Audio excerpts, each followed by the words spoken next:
Vamos falar sobre injeção eletrônica hoje no seu carro, então. Tá? O que é uma injeção eletrônica? Da onde ela vem? Para que ela foi projetada? Como ela começou? A injeção eletrônica começou nos carros na década de 60, de 70, né? Para adquirir potência, né?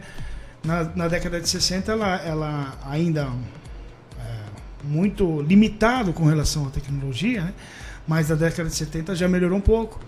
Na década de 80 veio mesmo a eletrônica, entrou realmente a eletrônica, com placas e circuitos e tudo mais, memórias e tudo mais, tá? Na década de 90 ela entrou para arrebentar mesmo na Fórmula 1 e tal e tudo mais. Só que a origem da injeção eletrônica veio mesmo para adquirir potência, para conseguir força, horsepower, tá? No decorrer da vida, da longa vida das corridas, né, de automóveis, né? Quem conseguia o primeiro páreo, quem conseguia o primeiro lugar. É onde nascia toda a tecnologia. Por isso que hoje se estranha falar, pô, mas década de 60 eletrônica? Década de 60, década de 70 eletrônica. Toda a eletrônica, toda a tecnologia nasceram de lugares como a NASA, por exemplo, em busca de pisar na Lua, por exemplo, nasceram das disputas de Fórmula 1, nasceram das guerras, tudo onde é exigido o maior atributo do ser humano é de onde nascem as maiores tecnologias, os maiores desenvolvimentos. É como se fosse o efeito colateral de certas coisas, tá? Então, nas corridas, nas Fórmula 1, por exemplo, nasceram muitas tecnologias que você usa no seu carro aí hoje, surgiram dessas corridas, surgiram dessas disputas, dessas batalhas, né, por pódios, né? E primeiros, segundos e terceiros lugares e corridas de marcas, né, e tudo mais.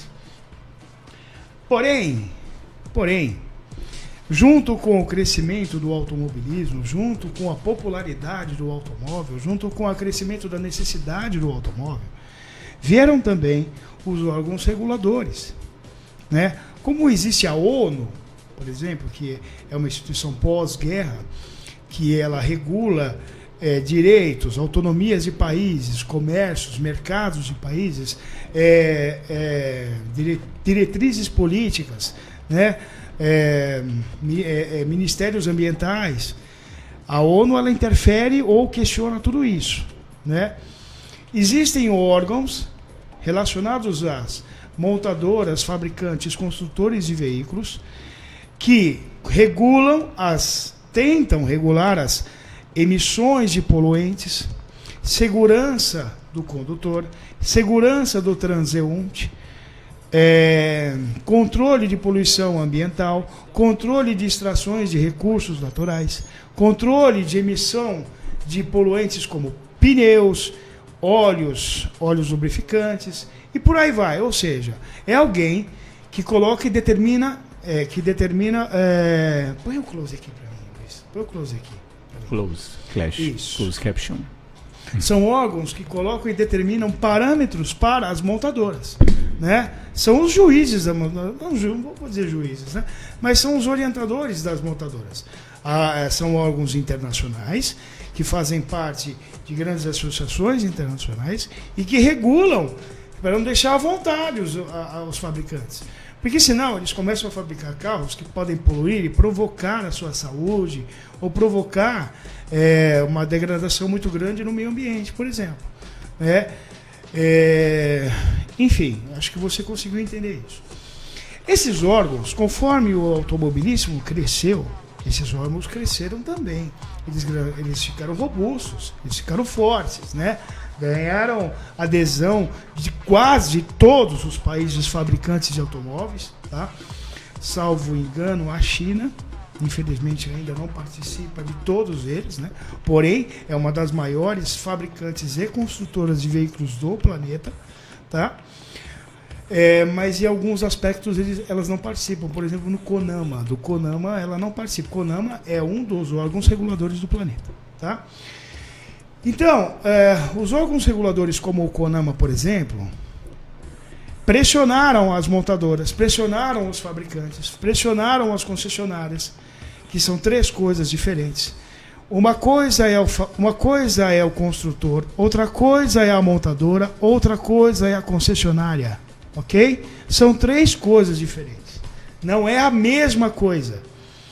O que é uma construtora? Uma construtora é quem desenhou, é quem projetou, é onde há o engenheiro, é onde há o cara com a caneta, é quem dá a receita do bolo, ok? É a Volkswagen, é a GM, é a Ferrari, é a Ford, é a Hyundai.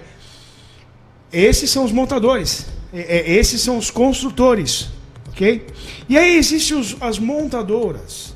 As montadoras nada mais é do que empresas com capacidade de montar uma estrutura e seguir à risca aquela receita do construtor, ok? Aí ela vai comprar as ferramentas adequadas, vai montar o equipamento de fábrica adequado, vai conseguir obedecer aos processos de fabricação, treinamento de pessoal e o capital humano, treinamento de linha de produção, comprar as ferramentas normativas que o construtor ordena para montar aquela caixa de metal chamada carro, ok? Ela vai comprar as peças em um determinado lugar, vai montar uma ferramenta nas seguintes orientações do fabricante. Isso é uma montadora. E o que é uma concessionária? Uma concessionária é uma oficina mecânica que obedece aos parâmetros de uma montadora para oferecer a revisão e até término da linha de produção daquele veículo. É isso, é simples assim. Tá?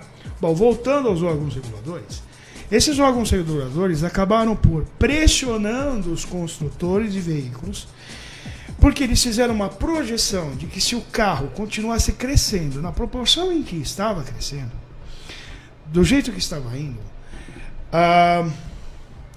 a poluição, a degradação do meio ambiente, a convivência do homem com o veículo, ela ia ser danosa demais, né? Você não ia conseguir respirar, você poderia pegar várias doenças por causa disso, iriam acabar com as florestas, né? Iam abrir poços de petróleo em qualquer lugar do planeta, iam acabar com a plantação, com o meio ambiente atrás de seringueiras aí para fazer borracha. O seu pulmão ia acabar destruído por causa, por exemplo, do amianto, ok? Então, esses órgãos reguladores começaram a pressionar os fabricantes a reduzir também as emissões de poluentes emitidas pelo motor, né? Ciclo Otto, que queima o combustível para poder funcionar. Aí o montador falou assim, o engenheiro, o fabricante do veículo, o construtor falou assim, e agora, o que a gente faz? Vamos então modernizar a injeção eletrônica. Vamos pegar essa injeção eletrônica, ao invés da gente usar ela para conseguir potência, para conseguir pódio no Fórmula 1, ou na Fórmula Indy, ou Gran Turismo, seja o que for, vamos começar a controlar as emissões de poluentes. Foi aí que nasceu a injeção eletrônica que você conhece hoje. Foi aí que nasceu o processo de mapeamento do veículo e controle eletrônico de queima de combustível que você conhece hoje no seu carro. Ok? Isso é um enriquecimento histórico para você entender o porquê, da onde veio a injeção eletrônica e por que ela existe. E por que esses órgãos ambientais têm cada vez mais influência sobre o processo de injeção eletrônica do seu carro? Por que até hoje o seu carro ele é cada vez mais moderno no sistema de injeção? Cada vez ele precisa gastar menos combustível e emitir menos poluentes. Estou falando igual o homem da cobra, né, cara? Meu Deus. Agora você destrinchou, hein?